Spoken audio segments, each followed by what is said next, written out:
শেখ মুজিবের শাসনামলে যে গণতন্ত্রের জন্য মানুষ লড়াই করেছে, যুদ্ধ করেছে, মানবিক মূল্যবোধের জন্য প্রতিষ্ঠার জন্য যুদ্ধ করেছে, সেগুলো যেন সব হারিয়ে গেল। কিন্তু ঢাকা শহরে যখন পাকিস্তান হানাদার বাহিনী আমাদের পুলিশ বেড়াকে এবং পিলখানা অসংখ্য পুলিশ এবং বিটারকে হত্যা করা হলো, ঢাকা শহরে যখন একেবারে ডেক্কাজের অবস্থা রিক্সা থেকে শুরু করে সমস্ত মার্কেট নির্বিচারে হত্যা করা হলো, চট্টগ্রাম থেকে একজন মেজর তিনি নিজের তাগিদে দেশের মানুষকে একটা আহ্বান জানিয়েছিলেন যুদ্ধে ঝাঁপিয়ে পড়ার।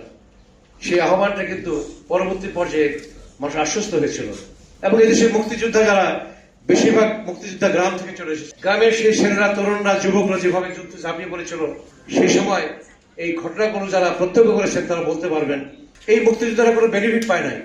16 ডিসেম্বরের পরে যে নতুন নতুন মুক্তিযোদ্ধা তৈরি হলো তারা সমস্ত মুক্তিযোদ্ধার সমস্ত বিষয়বস্তুকে তারা নিয়ে গেলেন। ওই মুক্তিযোদ্ধাদের আর ফিরে আসা হলো না, গ্রামের মুক্তিযোদ্ধারা গ্রামে থেকে গেলেন। সেখান থেকে শুরু হলেন বৈষম্য। এই বৈষম্যের বিরুদ্ধে তখন থেকে কিন্তু মানুষ আন্দোলন করছে। এই আন্দোলনের মূল চেতনা ছিল আধিপত্যবাদী বিরুদ্ধে মানুষের চেতনাকে জাগ্রত করা। এই আধিপত্যবাদী শক্তির বিরুদ্ধে প্রথম লড়াই শুরু হলো 7 নভেম্বর 1975 সাল।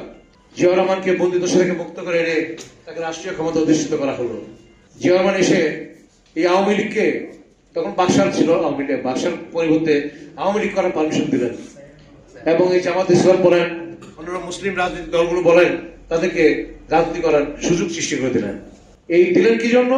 যে বাংলাদেশে একটা সর্বজন শিক্ষিত একটা গণতান্ত্রিক ব্যবস্থা থাকবে, বহু মতের চিন্তা ভাবনা থাকবে, এখানে কোন ব্যক্তি, একক ব্যক্তির চিন্তা ভাবনা থাকবে না। যে কারণে উনি প্রথম যে কাজটি করে সে আত্মপরিচয়, আমাদের বাংলাদেশি জাতীয়বাদ, আমাদের আত্মপরিচয় সবাইকে এই দেশের অংশীদারিত্বের জন্য শেয়ার করলেন জিয়াউর রহমান সাহেব। তিনি বলেন এরা সবাই বাংলাদেশি এবং আমরা সবাই তখন প্রাউড ফিল করি যে আমরা বাংলাদেশি। সার্বভৌমত্বের মধ্যে সবাইকে সমান অধিকার প্রতিষ্ঠা করে দিলেন জিয়াউর রহমান সাহেব।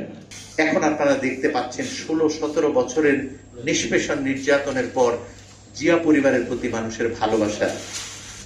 আমি আজকের এই আয়োজনে তার প্রশংসার চাইতে সবচেয়ে বেশি গুরুত্বপূর্ণ যে জায়গাটা মনে করি, তিনি যেন এই মৃত্যুর পর, আমরা জানি মানুষ হিসাবে প্রত্যেকেই তার দৃশ্যমান কাজ যেগুলো আছে সেই কাজগুলোর প্রশংসা, তিনি কি কি কাজ করেছেন ভালোগুলোকে উল্লেখ করার আমাদের স্বভাবের মধ্যে আছে।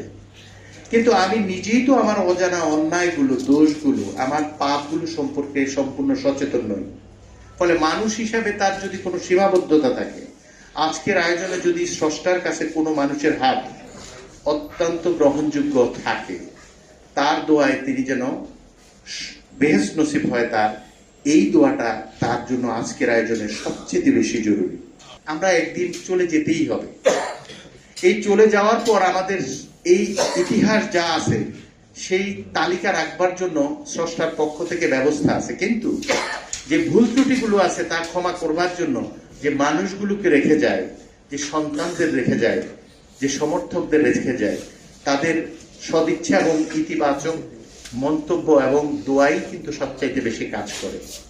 আমি বিশ্বাস করি আজকের আয়োজনে আপনারা সকলে মিলে সেই জায়গাটিতে যাবেন।